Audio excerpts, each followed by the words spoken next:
पूर्व शत्रुता को केन्द्र करी गत 6 अगस्त 2022 मसीह नवरंगपुर जिला कोडिंगा थाना अंतर्गत बारमासी ग्राम में घटी एक हत्या मामलार शुणाणी करी आज नवरंगपुर अतिरिक्त जिला दोराज श्रुत विष्णु प्रसाद मिश्र तरफ जड़े नाबालक समेत 6 जन अभियुक्त आजीवन कारादंडादेश सहित 10,000 टंका जोरिमाना शुणाइले।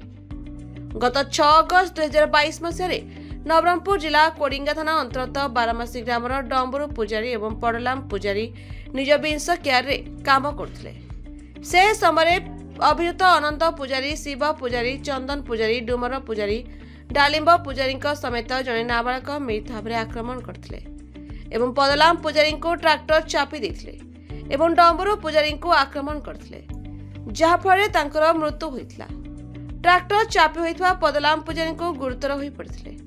तेबे घटना को नहीं नवरंगपुर अतिरिक्त जिला दोराजस्क विष्णु प्रसाद मिश्र कोर्ट रे मकदमा चलिथिला एवं 27 जन साक्ष्य प्रमाण को भित्ति करी यार राय प्रकाश पाइथिला एवं घटना रे जड़ित जड़े नाबालक समेत 6 जन अभियुक्त को आजीवन कारादंडादेश शुणाइले अतिरिक्त जिला दोराजज। यह 10,000 टंकार जोरिमाना दंडादेश शुणाइछथि। मामला रे आज आजीवन कारादंड करा गला तो कोन कहबे?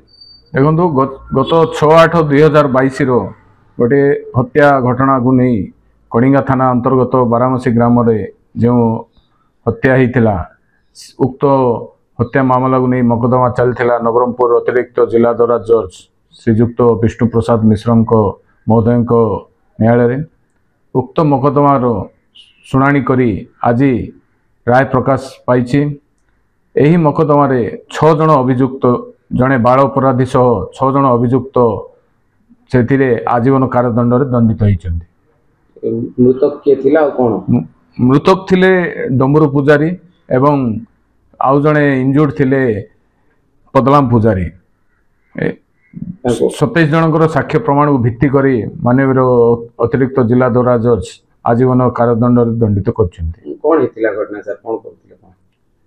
एक पूर्व शत्रुता को नहीं यही घटनाटी घटी एवं जेतबेले से माने निज बिन्स बाड़े बिन्स तोलुले मृतक डम्बरू पूजारी, पदलाम पूजारी एवं तांकर अन्य परिवार सदस्य माने से समय रे अभियुक्त परिवार रो 6 जन सदस्य जाई तांको ऊपर आक्रमण करी तांको हत्या करथिले।